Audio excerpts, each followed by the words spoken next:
playfully hinted that I'd leave him if he went broke. He smirked and packed his bags immediately. Hello, Redditors. This is actually going to be my first time posting on this platform, and I need your advice on something very important. My name is Olivia, and I'm 34 years old. I've been married to my husband, Nathan, for 9 years. We had a good life together, a comfortable home, financial security, and all the little luxuries that come with having a husband who's successful in his career. Nathan runs his own business, and because of that, I've never really had to worry about money. If I want something, I get it. If I want to go somewhere, I can. It's not something I ever really thought about before. It was just how things were. Nathan is the kind of man who plans for everything. He made sure the bills were always paid on time, that we have investments and savings, that we never live beyond our means. He was always thinking ahead, always calculating, always responsible. It's one of the things that drew me to him when we first met. I loved how sure of himself he was, how steady he made me feel. He's not reckless or any of that. He doesn't make impulsive decisions. He did things the right way, the smart way. And for a long time, I loved that about him. But after a while, the things that I loved about him became the things that frustrated me about him. I don't know how, but it just kind of happened. It's not that I completely fell out of love or anything like that. I still loved him, but it just wasn't the same. I felt like he changed. Maybe I did. He had always made me feel safe, always taken care of me, always put me first in every way that matters. I know there are plenty of women who would kill for a husband like Nathan, someone who provides, who listens, who never forgets an anniversary or a birthday. But then I began to wonder if love is supposed to feel like this, if it's supposed to feel like a routine, like something I can predict down to the minute. I don't even know when it started, this feeling I could quite shake off. It would seem like it crept in slowly, over the years, through all the quiet, uneventful nights spent on opposite sides of the couch. Maybe it was the realization that Nathan will always be the same, always do things the way he's always done them, and that I'll always know exactly what to expect from him. He wakes up at 6 a.m. every morning. He reads the news while drinking his black coffee. He leaves for work at the same time, sends me a text around noon to check in, comes home around 7, and asks what I want to eat for dinner, even though he already knows the answer. It's not a bad life. But let me ask this to you guys. Would it have been enough if it was you? I don't think Nathan sees the distance between us, or if he did, he didn't say. He assumed everything was fine because I never gave him a reason to think otherwise. He'd kiss me on the forehead before bed, tell me he loves me before he falls asleep, and that's enough for him. But I needed more. I had this restless energy that kept growing inside me, this quiet dissatisfaction I didn't know how to shake. I should have been happy. I mean, I was happy, for a time. But later, I started wondering if being happy and being fulfilled are the same thing. And I guess that's why it was easy to make the mistake I made. I didn't grow up with much. My parents did their best, but money was always tight. I knew what it was like to have secondhand clothes, to watch my mom clip coupons just to stretch a grocery budget, to hear my dad sigh as he looked over bills at the kitchen table. I learned early on that life wasn't fair, that some people were born into comfort while others had to fight for every scrap of it. I was determined not to struggle the way my parents had. I studied hard, worked part-time jobs, and scraped together what I could to get through college. There were nights I went to bed hungry because I had to choose between paying my tuition and buying groceries. I shared a tiny dorm with a girl who had grown up wealthy, who spent her weekends flying home to visit her parents while I stayed behind, working extra shifts just to afford textbooks. And then I met Nathan. He wasn't like the other guys on campus. He wasn't reckless or carefree. He was driven, focused, always talking about his next move, his next goal. While other students partied, he stayed up late studying business models, mapping out a future most people wouldn't even dare to dream about. He had this confidence, this certainty about the way life worked, and I was drawn to that. He didn't just hope things would work out. He knew they would, because he would make them. Nathan saw something in me too. He told me I was strong, that he admired my determination. He liked that I didn't come from money, that I understood struggle and hard work. We built each other up in those years, pushing each other forward. He promised that one day things would be different, that we wouldn't have to worry about money, that he would build a life where I would never have to struggle again. And he kept that promise. By the time we graduated, Nathan had already started laying the foundation for his business. In those early years, we barely saw each other. He worked insane hours, pouring everything he had into making it work. I supported him the best I could, juggling my own job while trying to be the kind of wife he needed. Our wedding was small. We couldn't afford anything extravagant, but I didn't care. I was marrying a man I believed in. A man who had promised me a future where I'd never have to worry about money again. That was more than enough for me. And for a while, it really was enough. His business took off faster than either of us expected. One year, we were living paycheck to paycheck, eating cheap takeout, and dreaming about the future. Next, we were buying a house, traveling to places I had only ever seen in magazines, upgrading everything we had. I had never known what it was like to live comfortably, to walk into a store and not check price tags, to book a flight without worrying about the cost, to eat at a restaurant and order what I actually wanted, not just what I could afford. Nathan gave me all of that, but with success came change. Nathan didn't have to grind the way he used to. He had built something stable, something that didn't require him to work endless hours anymore. And for the first time, he slowed down. He settled into a routine, structuring his life around stability instead of ambition. At first, I welcomed it. After years of struggling, it was nice to finally breathe, to enjoy what we had built together. But over time, something started to shift. The Nathan I had fallen in love with was always reaching for something bigger, always chasing the next goal. But now he wakes up at the same time every morning, drinks the same black coffee, and reads the same business articles. He didn't dream out loud anymore. He didn't talk about the future with that same excitement in his voice. He had made it. It seemed like he was done. And I realized something I had never considered before. Maybe I had fallen in love with the chase. Maybe I didn't like that we were finally settled. I know how crazy that sounds coming from someone who had always craved financial stability, but I just for some reason felt that way. Nathan had always made me feel like there was a fire in him that had made me feel like I was being pulled into something greater. Now he just felt so relaxed, safe. And as much as I hated admitting it, safe wasn't enough. I should have talked to him about it.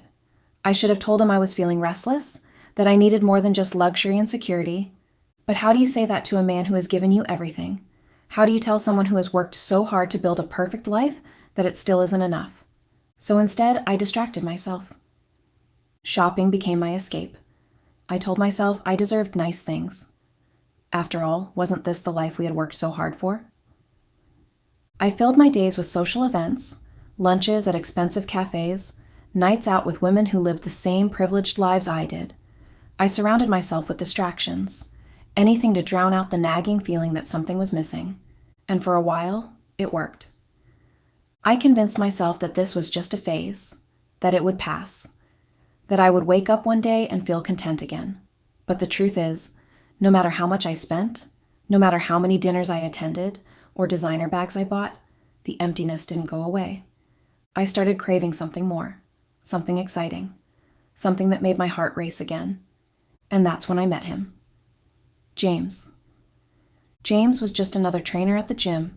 The first time I saw him, I could tell he was young and confident, the kind of man who walked into a room and commanded attention without even trying. He had an easy charm, the kind that made people laugh without effort, and a way of looking at me that made my skin feel warm. At first it was nothing. A smile here, a joke there, compliments that I brushed off, pretending they didn't mean anything even as they lingered in my mind long after I had left the gym. I told myself that it was just fun to have someone flirt with me. It wasn't like Nathan ever did, right? So why not get it from somewhere else? James had this way of making me feel like I was the only person in the room when he talked to me. He asked questions. Real questions, not just polite small talk. He made me laugh, made me feel seen. And I didn't realize how much I had been starving for that until it was right in front of me. It didn't take long for those casual conversations to turn into something more. I started going to the gym at times. I knew he would be there. I'd linger after my workouts, stretching longer than necessary just to talk to him. I'd catch myself thinking about him at home, wondering if he thought about me too. And then, one day, he asked for my number. I hesitated for all of 5 seconds before giving it to him. The first few messages were innocent enough. A comment about a workout, a joke about something that had happened at the gym. but soon the texts became more frequent, longer, more personal. He started asking about my life outside the gym, and I found myself telling him things I hadn't even admitted to myself.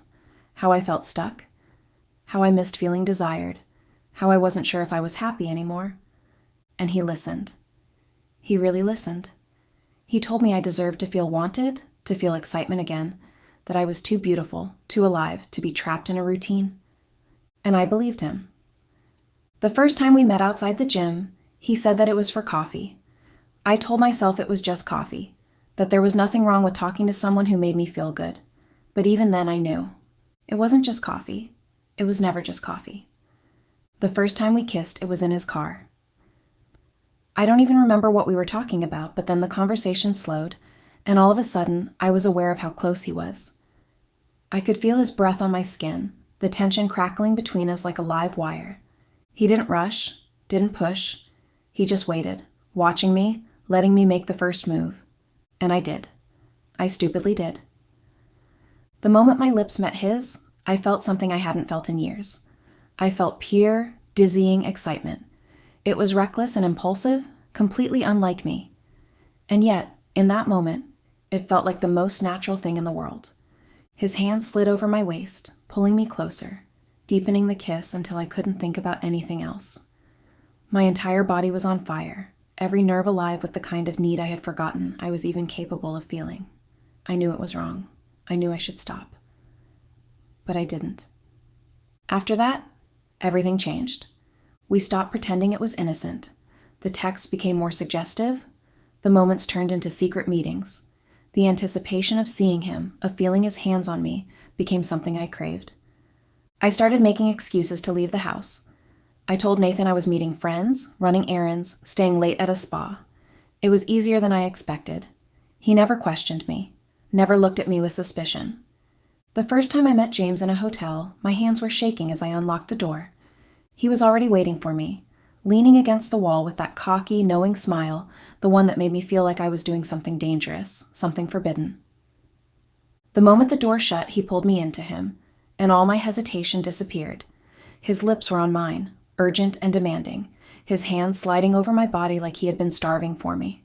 And maybe he had. I didn't think. I didn't stop. I let him take me apart piece by piece. This man was skilled. The sex was insane.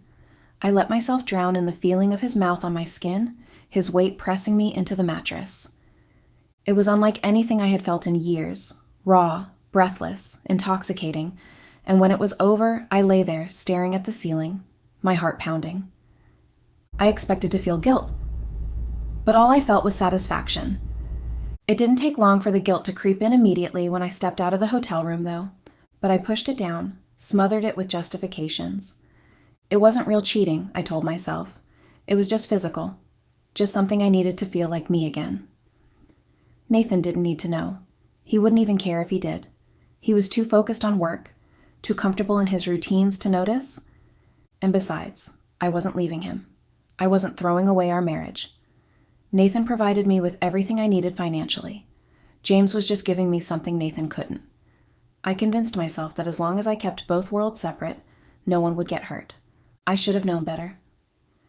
Everything fell apart when one evening we went out to dinner with friends, something we did often. It was just a casual night filled with conversation, laughter, and a few glasses of wine. I felt good that night, relaxed. The conversation flowed easily, jumping from work to kids to whatever latest scandal was making the rounds in our social circles. At some point, the topic shifted to finances. Someone made a joke about how quickly things could change, how easy it was to go from having everything to losing it all. It was the kind of comment people make in passing, one of those half-serious, half-joking remarks that usually fade into the background. And that's when I said something without thinking. I laughed and told them I could never stay with a man who lost everything. It was meant to be lighthearted, a joke, something to keep the conversation going. I didn't even glance at Nathan when I said it. I barely even registered the words as they left my mouth. But he did. The moment the words hung in the air, something in the atmosphere shifted. I felt it before I saw it. The sudden stillness beside me. Nathan had been engaged in conversation just a second ago, but now he was silent. I turned to look at him, expecting to see amusement on his face like everyone else's. But he wasn't laughing. There was no anger, no visible hurt, no sharp response. Just a small, knowing smirk that didn't quite reach his eyes. It was subtle, so subtle that no one else seemed to notice. But I did. It made my stomach twist, though I couldn't explain why. I brushed it off, pretending not to notice the way he had withdrawn from the conversation. The night continued, drinks were refilled, and by the time we were saying our goodbyes, I had convinced myself I was imagining things. It was just a joke. Nathan didn't speak much on the way home, but that wasn't unusual. He had never been the kind of man who filled silences just for the sake of it. I didn't think much of it, letting the hum of the car engine and the low-playing music fill the space instead. I scrolled through my phone, absent-mindedly responding to messages and half listening to the quiet rhythm of his breathing beside me. Looking back, I wonder how I didn't feel it, how I didn't sense the weight of something irreversible settling between us. When we got home, I kicked off my heels and headed straight for the kitchen to pour myself a glass of water. I expected Nathan to follow me, to talk about dinner, maybe complain about the traffic on the way home, but he didn't. I heard footsteps, steady and unhurried, moving toward the bedroom, then the unmistakable sound of a suitcase unzipping. For a moment, I didn't react. I thought maybe he was grabbing something, maybe organizing things like he sometimes did when he couldn't sleep. But when I walked into the room, I saw him neatly folding clothes, stacking them into his suitcase with quiet precision. I let out a small laugh, shaking my head as I leaned against the doorway. I asked him if he was being dramatic, if he was really that offended over a joke. He didn't respond. Instead, he calmly continued packing, his movements methodical, like he had already made up his mind. He wasn't rushing. He wasn't angry. That's when something cold curled in my stomach. I stepped closer, my voice shifting, asking him what he was doing. He finally looked at me then. For the first time all night, his eyes met mine, and there was something in them that made my throat go dry.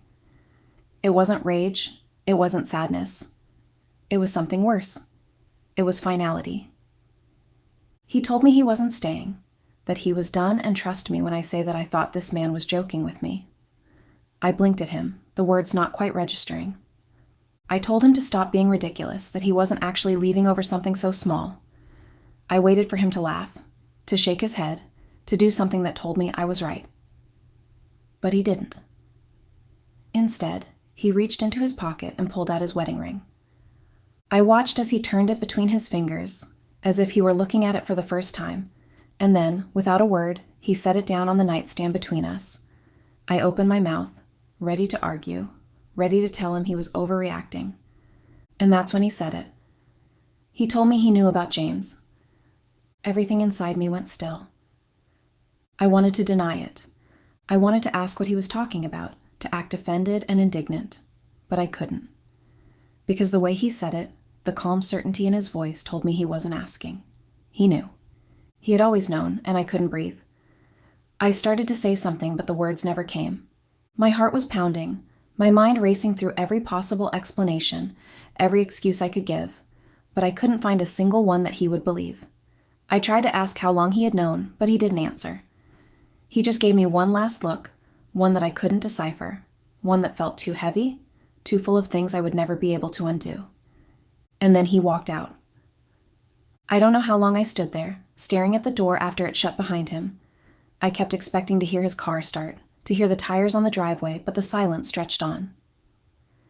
Eventually, I sat down on the bed, my fingers brushing over the wedding ring he had left behind, and that's when it hit me. He wasn't coming back. This wasn't an argument. This wasn't a fight that we would resolve the next morning. This was a man who had reached his breaking point, a man who had already made peace with leaving before I even knew he was gone, and I had been too blind to see it. I really don't want to lose my husband. I love him more than anything in the world, and I regret that it took me so long to realize that I cannot survive without him, or that he means so much to me. So much that I will endure a lifetime of boredom if it meant I would get one more chance with him again. Is there anybody who could help me figure this mess out? What can I even do at this point? Update. Reddit. It's been a while since I posted here. I mean, after the first time, and then the very discouraging comments by you guys. But then I figured I could come here and just express myself freely, even if I'm not heard or cared for. I could at least have somewhere where I can express myself, because right now, there's nobody that wants to listen to me. Loneliness. That's the word. I'm so lonely. The first few days after Nathan left didn't feel real. I woke up expecting to hear him in the shower, to smell his coffee brewing in the kitchen, to see his side of the bed slightly rumpled from where he had slept. But every morning the house remained quiet. His presence was gone, stripped from the walls, from the air, from the rhythm of my days. At first, I convinced myself that he just needed time. That he was angry, yes, but this wasn't over. He had walked out before, but he had always come back. This time would be no different, except it was. When I called, his phone went straight to voicemail. My texts remained unread. Even when I drove to his office, hoping to catch him between meetings, the receptionist gave me a rehearsed line about how he wasn't available. The way she wouldn't meet my eyes told me she had been instructed not to let me through. Then the letter came. It was from his lawyer, formal, cold, outlining everything I hadn't allowed myself to believe. He wasn't just angry. He wasn't waiting to cool down. He was done. He was filing for divorce. He was cutting financial ties. He had already moved into a new place. It felt like a slap. I read the letter 3 times, expecting to find some kind of loophole, some hidden message that said this wasn't real. But it was real. He wasn't playing games, wasn't waiting for me to apologize and beg him to stay. He had made up his mind, and he wasn't looking back. The realization hit me all at once. I had taken him for granted. I had treated our marriage as if it was something unshakable, something that would always be there no matter what I did. I had told myself that Nathan would never leave, that he loved me too much to walk away completely. I was wrong. I had spent years thinking of him as safe, as predictable, but what I had failed to see was that safe didn't mean weak. Nathan had been strong enough to make a life for us, to build a future, to provide for me without hesitation. And now he was strong enough to walk away without a second thought. And just like that, I lost the man who had given me everything. But it was fine. I told myself I wasn't alone. I had James. I had excitement. I had passion. Nathan had been the foundation, but James was the thrill, the one who made me feel alive again. Except the moment Nathan was gone, something shifted. James had always been attentive, always eager to see me, to spend time with me whenever I wanted. But now there was a hesitation in his responses, a sudden distance in the way he spoke to me. At first, I ignored it. I chalked it up to bad timing, to work, to anything but the obvious truth.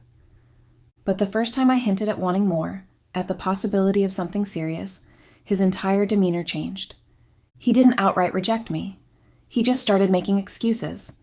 He was busy. He had other plans. He'd text me less, cancel at the last minute. I tried to push it aside, to remind myself that James had always been like this, carefree, non-committal, someone who didn't make plans too far ahead. But there was something else in his voice now, something final. I asked him directly one night, my voice careful, measured. I told him Nathan was moving on, that the divorce was happening, that I needed him. He hesitated before responding, but I already knew what he was going to say before he said it. He wasn't looking for anything serious. He wasn't interested in complications.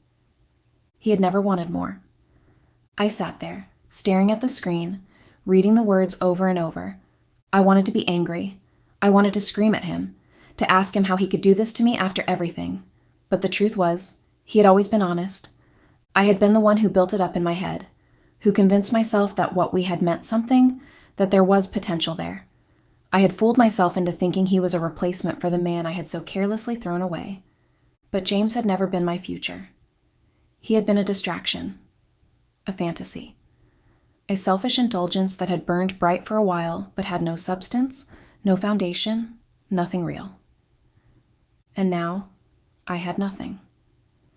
Nathan was gone, James had moved on, and I was standing in the wreckage of my own making, wondering how the hell I had let it get this far. The house that once felt like a sanctuary now felt suffocating. The silence pressed in from all sides, heavy with regret. I wandered from room to room, hoping, praying for something to make it feel normal again, but it wasn't normal. Nothing was. Nathan's absence was everywhere. His favorite coffee mug, untouched on the shelf. His side of the bed, neatly made, no longer disturbed in the morning. His cologne faint in the closet, like a ghost of the man I had once taken for granted. I picked up my phone out of habit, scrolling through old messages from both of them, reading and rereading them as if they held some hidden answer. James's texts were short, cold, distant. The same man who once made me feel like the center of his world now barely gave me a passing thought. Nathan's last message from days ago was polite but detached, a simple statement confirming that his lawyer would handle everything from here on out. I wanted to go back, to undo it all, to take back every selfish choice, every careless word, every mistake that led me here. But I couldn't. Nathan wasn't coming back. James had never really been mine.